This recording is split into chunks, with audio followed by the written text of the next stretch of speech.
오늘은 너 하나님의 사람아 라는 제목으로 말씀을 드리겠습니다.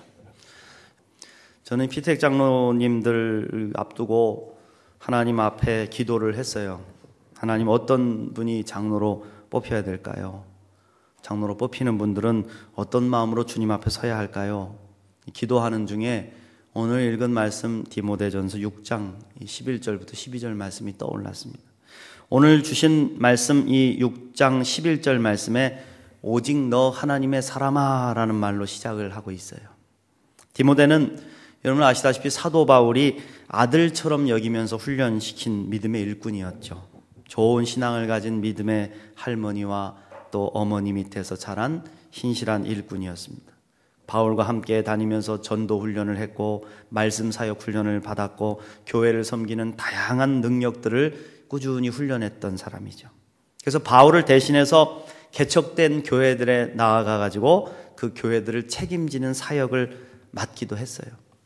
그래서 디모데가 목회를 잘할 수 있도록 늘 바울은 기도하면서 이 디모데 전후서를 써서 보내서 디모데를 격려하고, 디모데야, 목회는 이렇게 하는 거야, 목회의 중심은 이렇게 해야 되는 거야 하고 가르쳐주고 있는 것이죠. 목회하는 데서 꼭 필요한 원칙을 오늘 이 디모데전서와 후서에 넣어서 알려주고 있다. 첫 번째는 말씀에 입각한 정통적인 신앙을 가르쳐라 이겁니다. 두 번째는 공중 예배에 합당한 자세를 교인들에게 가르쳐라 이거예요. 올바른 예배자로 바른 예배의 모습을 가지고 하나님께 예배드릴 수 있는 사람들을 길러라. 그리고 마지막으로 교회의 지도자로서 올바른 자세를 가지라. 이거를 이제 디모데에게 말씀하고 있는 겁니다. 그러면서 바울은 디모데에게 가장 강력한 말로 외치고 있어요. 뭐라고요? 너 하나님의 사람아. 할렐루야. 이 말씀이 무슨 뜻일까요? 디모데에게 무엇보다도 하나님의 사람이 먼저 되라는 것입니다. 하나님의 사람. 목사가 되는 게 아니라 장로가 되려고 하지 말고 먼저 하나님의 사람이 되라는 거죠. 하나님의 사람이 되기만 하면 하나님이 힘 주셔서 목사의 직분도 감당케 하시고 장로의 직분도 감당케 하시고 또 우리에게 주시는 모든 직분도 바르게 잘 감당할 수 있다는 거예요. 그러나 하나님의 사람이 되지 못하고 우리가 목사가 되고 장로가 되면 문제가 생긴다는 겁니다. 그럼 바울이 오늘 디모데에게 말씀한 하나님의 사람이란 어떤 사람을 말하는 걸까? 하나님의 사람은 하나님께 속한 사람이죠. 하나님 말씀에 순종하는 사람이죠. 하나님께 소망을 두고 사는 사람이죠. 하나님 앞에 예배드리는 사람이죠. 그래서 그의 삶을 하나님이 책임져 주시는 사람입니다. 믿습니까?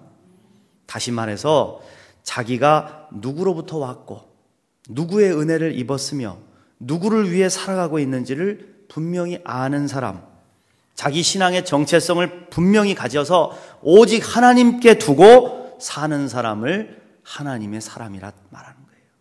믿습니까? 그럼 여러분, 우리 누구냐? 우리는 하나님께 속한 하나님의 사람들이죠. 우리는 사람에 속하지 않고 돈에 속하지 않고 권력에 속하지 않고 세상에 속하지 않고 오직 하나님께 속한 하늘의 사람들이다. 아멘. 여러분, 모세 있죠. 하나님의 사람 모세가 세상을 떠날 때 성경은 이렇게 모세를 말씀했어요. 신명기 33장 1절에 하나님의 사람 모세가 죽기 전에 이스라엘 자손을 위하여 축복함이 이러하니라. 죽기 바로 직전에. 여기서 모세를 표현한 말이 뭐예요? 바로 하나님의 사람 모세. 왜 모세를 그렇게 표현했을까? 모세는 철저하게 하나님께 속한 하나님의 사람이었기 때문입니다. 하나님이 함께 하시고 하나님이 쓰셨기 때문에 하나님의 능력으로 이스라엘 백성들을 출애굽시킬 수 있었던 것이죠. 그래서 그가 세상을 떠날 때 하나님의 사람이 세상을 떠났다 그렇게 표현하고 있는 거예요. 여러분, 얼마나 좋습니까? 부자 누구 아니면 3대가 예수 믿고 그것도 좋은 거죠. 그런데 저는 가장 그게 좋을 것 같아요. 하나님의 사람. 하나님의 사람. 여러분, 나중에 비석을 새길 때 자식들한테 말씀하세요. 하나님의 사람 누가 세상을 떠났다. 하나님의 사람 누구라고 내 비석에 세워달라고. 얼마나 행복하겠냐. 하나님의 사람은 하나님이 쓰시는 사람이다. 여러분, 다윗 시대에 사울이 왕이 되기 전에 길을 잃어버리고 어린 사완에게 인도를 받은 적이 있었어요. 사완이 사울을 인도해서 사무엘 선지자 앞으로 데려갔습니다. 근데 이 사무엘 선지자를 사람들이 부를 때 앞에 꼭 붙이는 말이 있었어요. 바로 하나님의 사람. 사울은 하나님의 사람을 만나서 돌아오는 길을 찾을 수 있었고 거기에 더해서 기름 부음을 받아 왕이 될 수 있었던 것입니다. 여러분 그렇습니다. 하나님의 사람을 만나면 바른 길을 찾게 되는 거예요. 인생의 비전을 보게 되는 것이죠. 사무엘이 사울에게 길을 안내할 수 있었던 것은 하나님의 영에 사로잡혀 살아가는 하나님의 사람이었기 때문이었다. 이처럼 하나님의 함께하면 방향을 찾습니다. 올바른 방향으로 인도함을 받을 수 있어요. 왜냐하면 하나님은 하나님의 사람들과 함께 하시기 때문에. 믿습니까? 우리 교회에 세워지는 장로님들은 하나님의 사람이 되어야 할 줄 믿습니다. 하나님의 사람으로 장로가 될 때 저들을 통해서 교회가 올바른 방향을 잡고 하나님이 기뻐하시는 교회를 세워갈 수가 있는 것이죠. 열왕기상 17장에 보면 하나님의 사람이 또 나와 사르밧 땅에 가뭄이 들었어요. 너무 절망스러운 나머지 사르밧 과부가 남은 양식으로 떡을 만들어 먹고 자기 자식과 함께 죽으려고 했어요. 그런데 그때 하나님의 사람을 만나게 되는 거예요. 하나님의 사람에게 자기들이 먹고 죽으려고 했던 떡을 구워다가 드리죠. 그 하나님의 사람의 말씀에 순종합니다. 그래서 어떤 축복을 받습니까? 3년 6개월의 흉년 동안에 굶주리지도 않고 먹고 살았을 뿐만 아니라 자기의 이웃들까지도 살리는 위대한 역사를 경험한 줄로 믿습니다. 이렇게 위대한 역사를 경험한 사르밧 과부가 이렇게 고백을 해요. 내가 이제야 당신이 하나님의 사람임을 알았습니다. 할렐루야. 그녀가 만난 사람이 바로 하나님의 사람 엘리야 선지자였죠. 엘리야가 기도하니까 땅에 3년 6개월 동안 비가 내리지 않았고 그가 다시 기도하니까 땅에 비가 내렸다. 하나님의 사람은 하나님의 능력을 사용할 수 있는 사람이에요. 그 은혜를 받은 거예요. 하나님의 사람이 드린 기도에 응답하십니다. 믿으시기 바랍니다. 우리 교회에 세워질 장로님들이 하나님의 사람이 되어서 죽어가는 영혼들을 구원하고 저들을 통해서 어려운 이웃들을 살려내고 교회가 더욱 부흥케 되는 놀라운 능력의 종들이 되시길 간절히 축원합니다. 그렇습니다, 여러분. 하나님의 사람이 있으면 아무리 어려운 문제도 해결되는 거예요. 사람 하나가 온전히 세워지면 얼마나 놀라운 일인지 몰라요. 온전하게 구역장 하나가 세워지면 얼마나 놀랍게 구역이 변화되는지 몰라요. 그렇게 중요한 것이죠. 하나님의 사람이, 하나님을 예배하는 사람이, 하나님께 속한 사람이, 그 사람이 하나님의 역사를 이루어가는 통로가 된다 이겁니다. 그러므로 사랑하는 성도 여러분, 우리 모두가 하나님의 사람이 되시기를 간절히 축원합니다. 그럼 어떻게 해야 우리가 하나님의 사람으로 살아갈 수 있을까? 첫 번째로 하나님의 사람은 오직 하나님의 영광을 위해 살고요, 하나님의 것을 하나님께 온전히 드립니다. 그럼 정말 중요한 원칙이에요. 하나님의 영광이 첫 번째 원칙이고, 그리고 그 영광을 돌리기 위해 하나님의 것을 하나님께 돌려드려야 돼요. 오늘 말씀 바로 윗절에 보면 디모데전서 6장 7절부터 10절 말씀에 우리가 세상에 아무것도 가지고 온 것이 없음에 또한 아무것도 가지고 가지 못하리니 우리가 먹을 것과 입을 것이 있은즉 족한 줄로 알 것이니라. 부하려 하는 자들은 시험과 올무와 여러 가지 어리석고 해로운 정욕에 떨어지나니 곧 사람으로 침륜과 멸망에 빠지게 하는 것이라. 돈을 사랑함이 일만하게 뿌리가 되나니 이것을 사모하는 자들이 미혹을 받아 믿음에서 떠나 많은 근심으로써 자기를 찔렀도다 말씀하고 있어요. 이 말씀에 이어서 바로 너 하나님의 사람아, 너는 이것들을 피하라 이렇게 말씀하는 것이죠. 무슨 뜻입니까, 여러분? 예수보다도 돈을 더 사랑하거나 세상을 더 사랑하지 말라는 말씀입니다. 하나님의 사람은 하나님보다 물질을 더 사랑해서는 안 됩니다. 하나님은 속임을 당하지 않으시고 우리의 깊은 중심을 꿰뚫어 보십니다. 우리가 무엇을 주님보다 더 사랑하는지 다 알고 계세요. 우리가 하나님보다 물질을 더 사랑하지 않는 방법은 하나밖에 없어요. 그것은 세상의 모든 것이 다 하나님의 것임을 인정하는 신앙을 갖는 거예요. 이 신앙을 갖지 못하면 하나님께 온전히 드릴 수가 없어요. 아무리 많은 물질을 소유하고 있어도 그 물질이 하나님의 것이라는 고백이 없다면 하나님 사람이 될 수 없다는 겁니다. 이 세상의 모든 것이 하나님의 것임을 고백하며 주님의 뜻 가운데 선하게 사용할 줄 아는 사람이 하나님의 사람이다. 여러분 헌금을 어떻게 드리십니까? 이 가운데 보면 헌금 많이 하시는 분들이 있어요. 제가 재정부에서 기부금 확인서 1년에 한 번씩 내가 얼마 헌금했는지를 띄워주세요. 세금 계산할 때 쓰겠습니다. 받으러 와요. 그럼 제가 교회 직인을 갖고 있기 때문에 재정부에서 떼어가지고 항상 저한테 보고하게 돼 있어요. 제가 직인을 찍어주게 되니까. 그분들의 헌금 내역을 살펴보게 됩니다.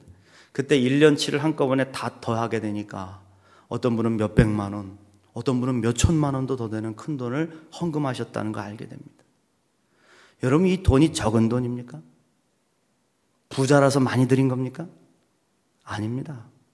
물질로 믿음을 평가할 수 없지만은 그렇게 기쁨으로 드릴 수 있다는 것은 물질의 주인이 하나님이심을 인정하지 않고는 드릴 수 없는 거예요. 그 신앙 고백이 있기 때문에 그렇게 드릴 수 있는 거예요. 그래서 예수님도 네 재물이 있는 곳에 내 마음이 있다고 말씀하신 겁니다. 여러분, 그래요. 우리 교회에 속해서 우리 교회를 사랑하고 우리 교회 공동체와 함께하는 그러한 그리스도인들, 우리와 함께하는 신앙인들은 하나님 앞에 재물을 드리는 거 아까워하지 않습니다. 근데 그 마음이 없는 분들은 그냥 왔다 갔다 해요. 왔다 갔다. 예배도 반쪽짜리 예배 드리고 갈 때도 많아요. 왜? 마음이 없어요. 우리 교회를 사랑하지 않아요. 우리 교회에 속해하고 싶지 않아요. 우린 마음이 가지 않으면 단돈 10원도 드릴 수가 없는 겁니다. 기부를 해도, 정치 헌금을 내도, 누군가를 도우려고 선교의 헌금을 내도 내 마음이 가야 낼 수 있는 거예요. 여러분 경험해 보시잖아요. 마음 없는데 할 수 있어요? 없습니다. 헌금도 마찬가지예요. 아무리 많은 돈이 있어도 아까워 드리지 못하는 사람들이 더 많은 겁니다. 그러므로 자원하는 마음으로, 즐거운 마음으로 주님께 드릴 수 있다면 그것이 바로 우리가 하나님의 사람이라는 증거가 되는 거예요. 서울의 어느 교회 집사님이 하신 간증이 있어요. 이 집사님이 어느 날 집에 도둑이 들었다고 합니다. 얼마나 놀랬겠어요?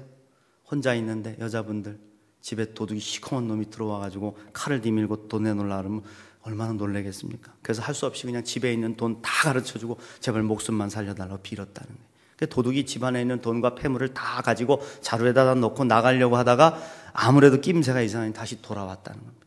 그리고는 눈을 부라리면서 물어보는 거예요. 들어와 보니까 니네 집이 참 부자인데 아무리 봐도 돈이 더 있을 것 같아. 숨겨놓은 거 있지? 더 내놔. 만약 찾아서 나오면 너는 죽는다. 그래서 칼을 막 들이대고 협박을 하니까 할 수 없이 구퉁이에 있는 성경책을 가리켰다. 저 성경 속에 11조 헌금 들어있다고. 그 도둑이 성경책을 뒤져보니까 거기에 꽤 많은 돈이 들어있더라는 거예요. 그걸 쉬었다는 거예요. 돈을 막 쉬더니 갑자기 도둑이 소리를 냈다 지르더래요. 갑자기. 깜짝 놀라서 갑자기 막 얼굴을 숙이고 있는데 야, 이 엉터리 신자냐나 그러더라는 거예요. 너 교회에서 집사냐 권사냐? 아무리 급하고 목숨이 위태로워도 나보고 하나님의 것을 훔치란 말이냐? 나도 세례교인이다 이년아. 내가 그것 훔쳐가다 벼락 맞아 죽을 일 있냐? 똑바로 믿어라 이년아. 그러면서 막 얼마나 욕을 하고 예수 잘 믿으라고 설교를 한참 하더니 나가버리더라는 겁니다. 여러분 실질적으로 경험한 거래요. 웃고 넘길 일은 아니죠. 우리가 세상의 것을 다 가지고 살아도 하나님의 것을 도둑질하고 산다면 우리는 하나님의 사람 될 수 없다. 그것은 하나님의 영광을 가리는 가장 중요한 범죄이기 때문에. 하나님의 영광을 도둑질하고 하나님께 돌려드려야 할 것을 내가 가로채고 살아간다면 하나님의 사람이 아닌 거예요. 저와 여러분들이 하나님의 것을 인정하고 시간과 물질과 정성을 드릴 수 있는 하나님의 사람 되시기를 축원합니다. 두 번째로 하나님의 사람은 믿음의 선한 싸움을 잘 싸운다. 오늘 말씀 12절에 믿음의 선한 싸움을 싸우라, 영생을 취하라, 이를 위하여 내가 부르심을 입었고 많은 증인 앞에서 선한 증거를 증거하였도다. 여러분 하나님의 사람은요 쉽게 넘어지지 않아요. 조그마한 시련이 왔다고 믿음 그냥 담보로 해서 하나님 떠난다고 하나님한테 협박이나 하고 그런 짓 절대로 하지 않습니다. 하나님의 사람은 흔들리지 않아요. 작은 고난에 무릎 꿇지 않아요. 하나님의 사람은 하나님을 예배하는 사람이요 경외하는 사람이고 기도하며 사는 사람이고 어떤 경우에도 코람되어 하나님 앞에 살아가는 사람. 그래서 믿음을 지키기 위해서 몸부림치는 사람이에요. 하나님의 사람은 그런 믿음의 열정이 있어요. 그러나 하나님의 사람이 아닌 사람들은 그냥 쉽게 포기해요. 조금만 시련이 찾아오면 그냥 믿음도 포기해버리고 하나님을 향한 직분도 팽개쳐버리고 내게 주신 십자가도 길바닥에 던져버려요. 그러나 하나님의 사람은 붙잡아요. 끝까지. 세상 사람들 가운데 예수 믿지 않고도 스스로 양심적이고 더 깨끗하게 살아갈 수 있다고 자기 자신 있어 하는 사람들이 있어요. 그러나 아무리 그래도 그 사람 세상 사람이지 결코 하나님 사람 될 수 없습니다. 이 세상의 죄는요 두 가지로 구분됩니다. 먼저 법률적인 죄로 우리가 사는 세상에 적용되는 일반적인 죄가 있어요. 법에 의해서 구속이 되고 재판도 받고 감옥살이도 해야 되고 벌금도 물어야 됩니다. 이 죄를 영어로 크라임이라고 합니다. 그러나 도덕적이고 종교적인 죄가 있어요. 이 죄는 어겨도 법률적인 구속을 받지 않을 때가 많아요. 우리가 예수 믿지 않는다고 마음으로 죄를 짓는다고 남을 미워했다고 해서 감옥 가지 않잖아요. 감옥 갑니까 여러분? 안 가요. 그러나 하나님 앞에서 그 죄는 법률적인 죄보다 더 무섭다는 거예요. 영생을 잃고 영벌로 가게 되는 무서운 죄이기 때문에 이걸 영어로 sin이라고 하는 겁니다. sin. 하나님의 사람은 바로 종교적인 죄에 더 구속을 받는 사람을 뜻하는 거예요. 누가 뭐라고 하지 않았는데 하나님께 속한 사람은 하나님을 알지 못하고 살아가는 게 얼마나 더 큰 죄임을 깨닫고 살아가죠. 그러기에 보이지 않는 것에 눈을 뜹니다. 비록 죄 지은 것이 눈에 보이지 않고 직접적인 법의 심판받지 않게 되어도 그 죄의 심각성이 얼마나 큰 걸 알고 하나님 앞에서 회개하는 겁니다. 끊임없이 사탄의 유혹과 돈과 명예와 성적인 세상의 유혹에 맞서서 싸우는 거예요. 믿음의 선한 싸움을 싸우는 것이죠. 이게 하나님의 사람입니다. 내가 예배를 드리지 못하고 기도하지 못하고 전도하지 못하고 하나님의 뜻을 이루어지지 못할 때 마음이 불안하고 마음의 아픔을 느낀다면 우리는 하나님의 사람입니다. 죄를 짓고 하나님 말씀을 거스르고 있다는 것이 깨달아지고 회개가 된다면 하나님 앞에 무릎 꿇어 기도할 수 있다면 하나님의 사람인 거예요. 그러므로 우리 모두가 깨어서 기도하면서 언제나 하나님이 기뻐하시는 일을 행하며 믿음의 선한 싸움을 잘 싸워가는 하나님의 사람 되시기를 축원합니다. 마지막으로 하나님의 사람은 하늘의 생명책에 이름이 기록된 사람이다. 할렐루야. 여러분 하늘의 생명책에 이름이 기록되셨습니까? 네, 확신을 가지세요. 우리는 생명책에 이름이 기록됐어요. 그래서 우리를 하늘의 사람, 하나님의 사람이라고 말하는 겁니다. 세상에 속한 사람들은 하늘나라 생명책에 이름이 없습니다. 그리스도를 믿는 믿음, 십자가 보혈로 인치심을 받지 못했기 때문에 하나님 나라에 이름이 없어요.